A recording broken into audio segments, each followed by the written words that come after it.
పహల్గామ్ ఉగ్రదాడి నేపథ్యంలో భారత్ పాకిస్తాన్ల మధ్య ఉద్రిక్త పరిస్థితులు నెలకొన్నాయి. దీంతో సరిహద్దు ప్రాంతంలోని ప్రజలు అప్రమత్తమవుతున్నారు. అనుకోని పరిస్థితులు ఎదురైతే తమను తాము రక్షించుకునేందుకు బంకర్లోకి వెళ్లేలా ఏర్పాట్లు చేసుకుంటున్నారు. శత్రు మూకల నుంచి రక్షణగా ప్రభుత్వం కొన్నేళ్లుగా బంకర్లను ఏర్పాటు చేస్తూ వస్తుంది. ప్రస్తుత ఉద్రిక్త వాతావరణంలో తాము నివసిస్తున్నామని, పంటలను కోసి సురక్షిత ప్రాంతాలకు వెళ్లనున్నట్లు నివాసితులు చెప్పారు.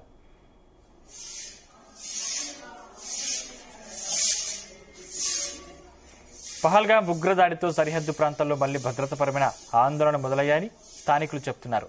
ఉద్రిక్తతల నడుమ ఇక్కడ ఎప్పుడేం జరుగుతుందో తెలియడం లేదు. ఒకవేళ సరిహద్దు అవతలి నుంచి కాల్పులు జరిపితే తమని తాము రక్షించుకోవడానికే ఈ బంకర్లను సిద్ధం చేసుకుంటున్నామని తెలిపారు. ఎటువంటి పరిణామాలు చోటు చేసుకున్నా ఎదుర్కోవడానికి సిద్ధంగా ఉన్నామంటున్నారు. ఇక ఉగ్రవాదులకు వ్యతిరేకంగా చర్యలు చేపట్టాలని ప్రభుత్వాన్ని డిమాండ్ చేస్తున్నారు.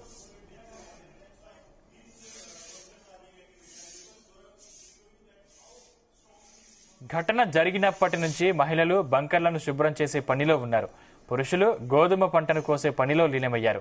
మేం ఆయుధాలు లేని సైనికులం, శత్రువులను ఎదుర్కోవడానికి ఎప్పుడైనా సిద్ధంగా ఉంటామంటున్నారు.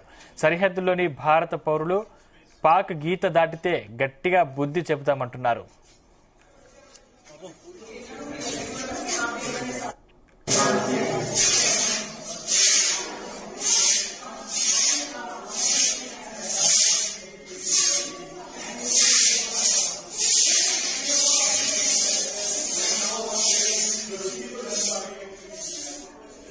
పహల్గామ్ ఉగ్రదాడికి వ్యతిరేకంగా ప్రభుత్వం తీసుకున్న నిర్ణయాలకు తాము కట్టుబడి ఉంటామన్నారు.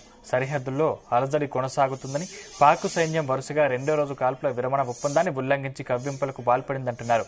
ఉగ్రవాదులు కాల్పుల నుంచి రక్షణగా ప్రభుత్వం ప్రజలకు బంకర్లను ఏర్పాటు చేస్తూ వస్తోంది. పలు జిల్లాల్లో బంకర్లను ఏర్పాటు చేయడానికి 2017లోనే ప్రభుత్వం అనుమతినిచ్చింది. 14,460 బంకర్లను నిర్మించాలని సూచించింది. ఆ తర్వాత మరో 4,000 బంకర్ల ఏర్పాటుకు నిర్ణయం తీసుకుంది.